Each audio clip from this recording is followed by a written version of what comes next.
begin with his opening statement, and we'll take questions. Whenever you're ready, Coach. Okay, certainly, when you look at the game the other day, I thought pleased to get the win, to be able to fight and battle the way that our guys are fighting right now. It was special to find a way to come up with an interception to win a game. We've got to do that twice now, and those are always rewarding for a defense. They're always special moments, right, to be able to step up when it matters most, and certainly we were able to do that in the game. I think our guys have an appreciation for finding a way to win, and yet players and coaches alike, there's certainly an urgency to continue to build and grow as a football team so that we can be the team that we feel like we are capable of being as we continue to navigate through SEC play. We had from a chance defensively to be explosive. We had 13 game changers, 12 was our goal, 4 takeaways, 4 sacks, 3 3-and-outs, and then 2 fourth down stops, including a missed field goal. From what we call the double positives, the explosive plays given up, and then the turnover margin. We had 9 explosives on offense. We gave up 5 on defense. We gave up 1 explosive run and 4 passes.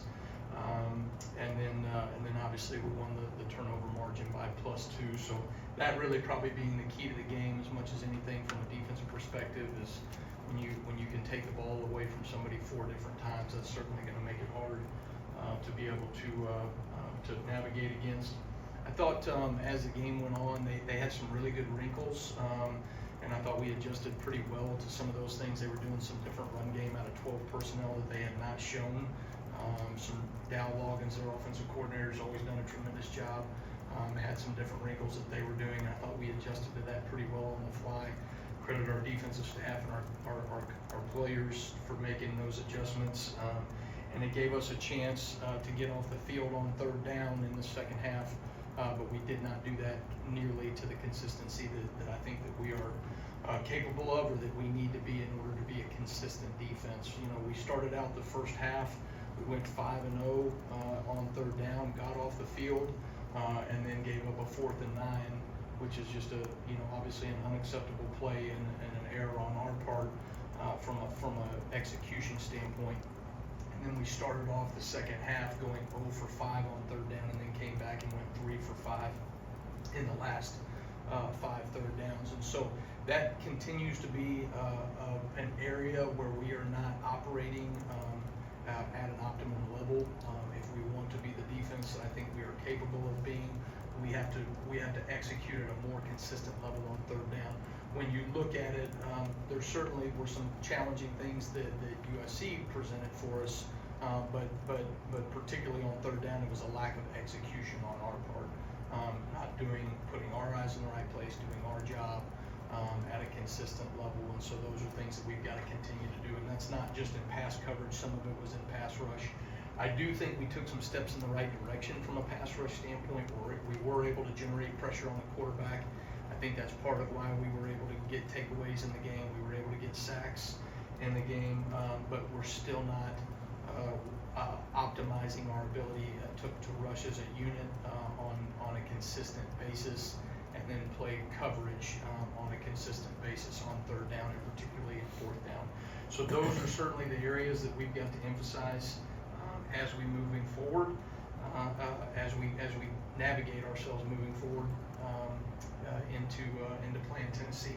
With that, looking ahead to Tennessee, I think Josh Heupel's just done a fantastic job over the last few years with their program. I think they have continued to improve the overall talent level of their roster. I think they are playing with more depth as a football team, and then there's a number of explosive playmakers that they can get the ball to. I think their running back is elite. I think he has done Sampson, I believe, right, is his last name. Really impressive what he's been able to do. I think he's dynamic with the ball in his hand. He's got really good patience in the run schemes. He will make guys miss at the point of contact, constantly creating yards after contact as well. And then some very explosive athletes on the outside that when they've been able to get the ball out there to them, they've had tremendous success on offense. And that's something that, they are a team that on any given down can create an explosive play. And so that's something that we're going to have to be very mindful of. We're going to have to be very thorough as a defense. And I think ultimately it's going to be about our consistency doing the same high-level job over and over again in order to play, at an optimal level on Saturday. So looking forward to the competition, looking forward to going to Neyland Stadium. And we're going to have a great week of practice and preparation to get ready for it. Thanks, Coach. We'll start on the right side with Charlie. Yeah, hey, Coach, kind of a two-part question. Just how would you assess your defense's tackling, and where do you stand on maybe when players stand defenders up trying to get the ball out rather than just trying to take it to the ground? Yeah, I think fine line, to answer your second question first, I think there's a fine line there of trying to create takeaways, right? The first man to the ball always needs to make sure that he is securing the tackle. Second man, right, can work to a position to be able to try to get the ball out. More often than not, you see creating a takeaway or a fumble with maybe at the point of attack. Usually when a guy gets wrapped up, he starts to secure the ball at a little bit higher level. That's not always the case. Sometimes with a quarterback or somebody trying to work to get out of the pocket, from a quarterback in the pocket standpoint. But for us, I think we've got to continue to harp on the fundamentals of how we're tackling. When we don't operate with a hard shoulder tackle, all of a sudden we're giving up some yards after contact. I think we have been inconsistent from a tackling standpoint. A lot of that is making sure that we're leveraging the ball properly in vision coverage and that we're driving the ball. So now, there's less space, right, that we can take away from before the ball, the guy even starts to get going. So I think there's certainly room for error. That improvement there, that's something that you constantly are going to continue to work throughout the season, and teams like Tennessee are going to force you to make space tackles over and over again. So it's critical that we continue to improve. Left side, Chase. When Arkansas held Tennessee to 14 points a couple weeks ago, they did it playing a lot of dime. You don't seem to be the biggest fan of playing 6 DBs, but when Tennessee goes empty with their vertical threats and the receivers get those splits all the way out to the sideline, does that force any DC to look at playing dime?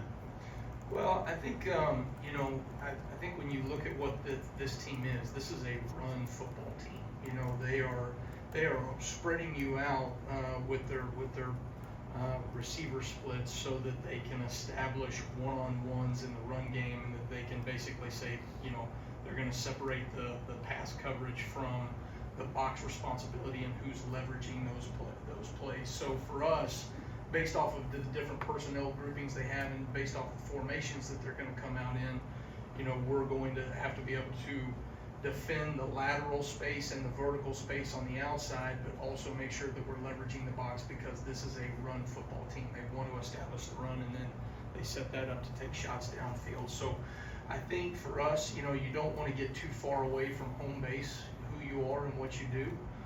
But from a personnel package standpoint, we're always going to look at, whatever we think is the optimal, scheme and personnel to get our players in the right position. Jump over to the right side here, Nick. Yeah, having coached against USF in week 2, how does that help you in preparation for facing Tennessee now?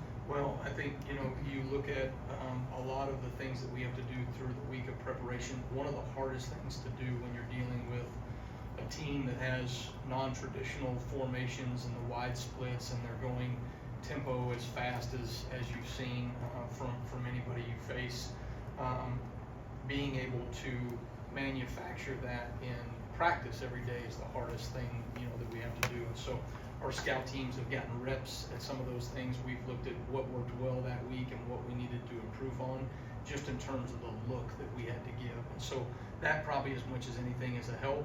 Certainly there's things that that we put on tape, right, that they're going to look at, we're going to look at, but really each game is even though they're in the same system, and it is the same system, what Tennessee is doing versus what South Florida is doing, there are enough differences there, and they have different identities in terms of what they're trying to get accomplished. So certainly from a from a week of preparation. That'll be something that's huge for our scout teams. Go to Alex in the middle there.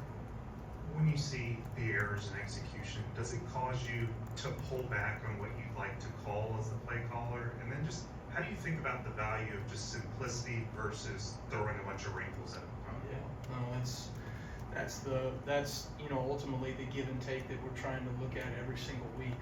What can we go execute at a high level and do it consistently, and yet still have enough wrinkles that we're not a vanilla defense that teams feel like, okay, they're able to lock in and attack. And I think, early on we showed a few different things to set some things up as we navigated into SEC play. So now we've started to show more of those wrinkles. We were able to show a lot more this past week from a standpoint of some pressures and some little nuances and change-ups that we had not shown before. And we'll keep throwing some of those wrinkles in as we go. That's one of the things that are an advantage, right? As a first-year defense, right? There's always going to be some wrinkles and things that you go and throw in. I felt like in the game, you want to make sure that you are simple enough, right, so that our players can go execute. That's constantly the battle that we're looking at. Okay, what are we doing on third down and fourth down that we didn't execute well enough? Okay, well, is it if it's an execution issue, is it something that we can call differently?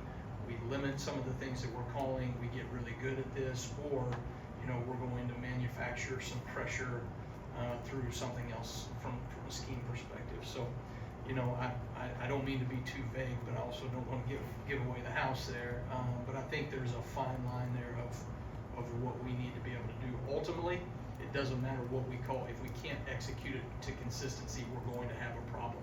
Some of that is just the growing pains of a new defense in year one that we're going to have to continue to work through. So you can't sit there and throw the baby out with the bathwater, so to speak, right? Where all of a sudden now you're saying, hey, I'm going to get rid of this call that's been very beneficial for us over the years, and we're going to get rid of it because we didn't execute it well enough in week 2, 3, 4. When in week 6, 7, and 8, if we'll just continue to stay at our process, I think those things will come to fruition. Stay on the left side with Katie. What did you learn about your depth at corner when Damani was out for a little bit in that game? You saw some of the younger guys rotating in, and then just kind of how vital is Damani's experience at that position? Well, I mean, Damani's experience has shown up in a number of ways, and he's stepped up in some big moments. Obviously, having the interception at the end of the game, credit him coming back from getting banged up in the game and to be able to fight back. I think, Damani is operating with a lot of maturity, a lot of mental toughness.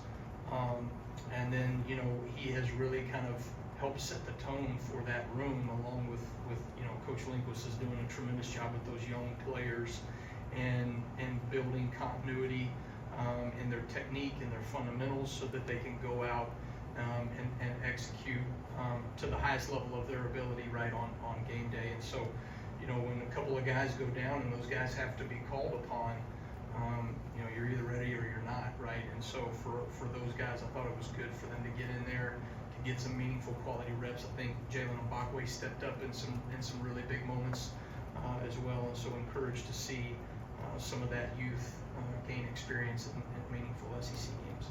Let's go to the front row on the right there, Kennington. Two-part question. When you went back and watched the fourth down touchdown conversion, what did you see that led to that coverage bust, and what type of teaching moment does that present? Yeah, so often what happens in coverage, right, is a domino effect of one player doesn't do something, so now another player gets ready to compensate for it, and then all of a sudden, you may have taken away their first or second read, but ultimately, if you give the quarterback time, right, we're gonna have an issue. And so, doing our job, our 1/11th of the defense is critical, right, and that's something that we keep harping on to our players of, make sure that you are focused on your responsibility and your job within the framework of the defense, and trust that everyone else is going to do their job as well. And so we had a breakdown in terms of playing over top of a route that we should have been expanding on in that particular coverage, but there were other pieces that did not help in terms of being where they needed to be at the beginning of the play, so that we could leverage things out properly in terms of our spacing in that coverage. And then, you know, again, I think our pass rush has taken some really great steps, but you know, also when you're not getting pressure and you're giving time for those long developing plays on third down, that makes it challenging as well. So a little bit of across the board, right? You've got to continue to operate consistency, and it's all 11 guys doing their job, or often in those critical moments, something's going to break down. We have time for 2 more questions. We're gonna start with Tony here on the left. The last 2 weeks we've seen teams kind of hit you with that inside shovel. How difficult is that to defend, and how do you kind of correct that? I think that, you know, that particular play, we've seen, you know, I guess, you know, probably Tebow and those guys at Florida were one of the first ones that started doing that in what was that, the, you know, late 2000s, and you know, it's kind of been sprinkled in. When teams, you know, sprinkle it in just here and there, it's really challenging for your guys up front, some of their eye progression, because you're getting an action at you that looks like sprint out for a quarterback or option for a quarterback, and then all of a sudden they're pitching the ball back underneath behind us trying to pursue. And so you got to be very disciplined, very detailed in doing that, and then obviously your backside pursuit has to be able to fit and get back over top. So it's a challenging play. It's a really good wrinkle. It's one that we're probably going to continue to see every single week, and so we're looking at the different ways that they can do those plays and that they can run those things so that we can be prepared, you know, for what. Nobody's going to do it exactly the same way necessarily, right? But they're going to have their own nuance, and so it's, you know, again, it's a hard play that we've got to get prepared for. All right, let's finish up with Colin here. Hey, Dave. We were talking a lot about early in the season about Clay Rousseau and his development. I'm curious, over the past few weeks, what have you seen from his development? It seems like he's not seeing as many snaps over the course of the past few weeks. What have you seen from his development? Yeah, you know, Quay, obviously it was getting healthy. The last couple of weeks here has gotten himself into a position where I think he's healthy and back and ready to go. And so we had him on a little bit of a pitch count, you know, as we were working through these last couple of weeks. Feel like he's in a really good position moving forward. I think he continues to do some really good things on film, and so excited about kind of his full week of preparation, you know, being a little bit, you know, more 100%, if you will. I don't know if anybody's ever 100% as you go through the season, but healthier than he was the last couple of weeks. And so I have been pleased with some of the things that he's doing when he does get into games, and I think that he has a chance, you know, to create some impact in meaningful moments. All right, thank you, Coach. Okay, thanks guys, roll tide.